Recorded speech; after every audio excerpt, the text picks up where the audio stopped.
My name is Zach. I'm 16, and recently, my life was turned completely upside down. It all started on December 20th, when I decided to indulge in my old bad habit of going through my parents' stuff to find out what I'd be getting for Christmas. I know it's wrong, and weird, and not cool, because it ruins the surprise and all, but I'm just really not good at waiting. For me, it's like an itch that doesn't go away until I find out what's being kept away from me. So that night, when my parents were out, I couldn't fight the urge to snoop around a little bit. And with years of experience under my belt, I knew exactly where my mom and dad would stash all the gifts. First, I decided to go through mom's favorite hiding spot, her wardrobe. That totally paid off. The very first bag I looked in contained these awesome sneakers that I'd been wanting for a really long time. Wicked, I whispered to myself and put them back where they belong. I went to my dad's hiding spot, the attic. It took me more time to find his presents for me. I first came across a box with a silk scarf and a jeweled brooch. Oh, that must be for mom, I thought to myself and put it away, going back to my search. Soon enough, I hit pay dirt. He got me a new PlayStation. I then covered up any signs of intrusion I might have left. When my parents got back, they could never know that I'd gone through their things. I didn't expect any surprises on Christmas morning. I knew exactly what I was getting. But one surprise did happen.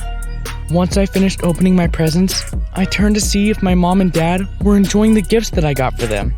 It was at that moment when mom opened dad's gifts for her. It was a perfume. A really nice, expensive one, I'm sure. But it wasn't the gift that I saw in his hiding spot. Maybe that was for Grandma, I thought to myself. That seemed like the most probable option. I mean, who else could it be for, right? Hey Dad, I asked nonchalantly, did you get anything for Grandma? He seemed surprised by my question, but replied nonetheless. Oh, I already shipped her a rocking chair that she told me she'd had her eye on. Why do you ask, bud? No reason, I shook my head. Just curious. I tried to play it cool, even though my first thought was, is Dad cheating on Mom?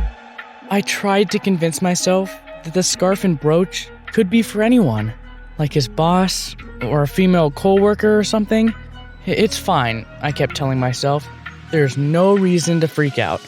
But like I said before, I can't stand not knowing something for sure. I couldn't really focus on anything else. I needed to figure out what was actually going on. I immediately came up with a plan. The perfect plan on how to figure everything out without raising any suspicion or letting my parents know what a snoop I am. Step 1. Distract my dad and get my hands on his phone without anyone noticing. This was probably the easiest one of all. My dad considers himself an exceptional singer. And to be honest, he is exceptionally bad. But he does love playing guitar and singing, which is why I suggested that he play and sing some Christmas songs for me and Mom later that evening. He was more than happy to do it, and I got the perfect opportunity to grab his cell phone and slip it into my pocket as he was putting on his performance. Step 2. Install a spying app on his phone before he notices it's missing. This was a trickier one. I knew my dad would notice his phone missing pretty soon and would start looking for it, so I needed to act fast. I listened to a couple of his songs and then excused myself for a minute to go to the bathroom. Once there, I installed one of those monitoring apps that allow parents to spy on their kids. Pretty ironic, right? And made sure to hide the icon so that he wouldn't notice. Then I headed back to the living room. My dad was still singing without a care in the world, and I managed to put the phone back where he'd left it without him ever suspecting a thing. Step 3. Go through his messages and phone calls. Now I can access his phone from mine without him ever knowing. I went to my room in order to have some privacy. Dad's phone was clean. No flirty texts, no unknown women in his contact list, no romantic selfies, or anything like that. Everything seemed okay until I noticed the amount of times he dialed dry cleaners. He called there practically every day, and some of the calls were like 10 to 15 minutes long. Seems a little too long to be talking about your coat or suit being cleaned, right? Step 4. Follow the lead. I copied the number and took a deep breath. At this point, I was righteously nervous of what I might find out. But I knew that if I'd already started digging, I couldn't stop halfway. I dialed the number. Please be the dry cleaners. Please just be the dry cleaners, I kept whispering to myself. A female voice answered. Hello? I struggled to reply. Hello? Is anyone there? Finally, I decided to improvise. Hi, Sally. It's me. I'm sorry, I think you have the wrong number. She cut me off. Oh, sorry. This isn't Sally? No, this is Ashley. Sorry, kid. I'm afraid Sally blew you off. Bummer. Oh, yeah. So embarrassing. Well, I'm sorry I bothered you, miss. Merry Christmas. I hung up before she could say anything. I was so mad, I barely stopped myself from throwing my phone across the room.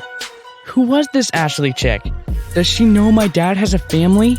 Does she know that she's labeled dry cleaners in his phone? This was so messed up on so many levels. I put my hands on the wall and took several deep breaths. I needed to calm down and continue with my plan, no matter how hard it was getting. Step 5. Catch him in the act. This step required patience, which is why it was the hardest part for me. I monitored my dad's phone pretty much non-stop for the next few days, and nothing seemed suspicious at first. He went to work, called his friend, and sent a bunch of business emails. Then I noticed he made a reservation at some restaurant. I thought, bingo! He'll be there with this woman. But when I followed him there, I saw him dining with his work friends. I almost gave up when finally, on New Year's Eve, I noticed his phone at an address that I've never seen before. It was right downtown, and I didn't know anyone among his friends who lived there. I followed him. I was so nervous, I felt like I was gonna puke. I approached the house and raised my trembling hand to knock on the door, but I stopped myself. What if I'm mistaken? How will I explain myself if whatever's happening behind that door has a reasonable explanation? I stepped away from the front door. Maybe I'll just pop my head in the window. I decided that would be a much safer option. So I crouched near the window and looked inside. My whole body went numb. In the living room, on a big leather couch, I could see my dad kissing some woman. I kept staring blankly. Everything had gone according to plan, but I didn't know what to do with the result that I'd ended up with. Should I take some pictures as proof? Should I knock on the window and let him know he's been caught? Before I even got a chance to decide what to do, the woman, Ashley, I already knew that her name was Ashley, noticed me in the window. She screamed and pointed at me. My dad turned around and our eyes met. I'm still not quite sure who this moment was worse for, me or him. My dad stopped seeing Ashley. Well, she broke up with him the second she found out that he was married this whole time. She actually seemed pretty nice, which only made things worse for me. Had she been a bad person, I could hate her, but she wasn't, so I couldn't. All of my anger and frustration fell on my dad, the person I used to look up to. Since he'd been caught red-handed, he did confess to Mom, which didn't go too well, of course. In fact, I'm still not sure if they're gonna try and work things out, or get divorced. And even though my house has turned into a never-ending battlefield, I know that I made the right decision, because peace that was built on lies and betrayal would never last, and I wouldn't want to be a part of it.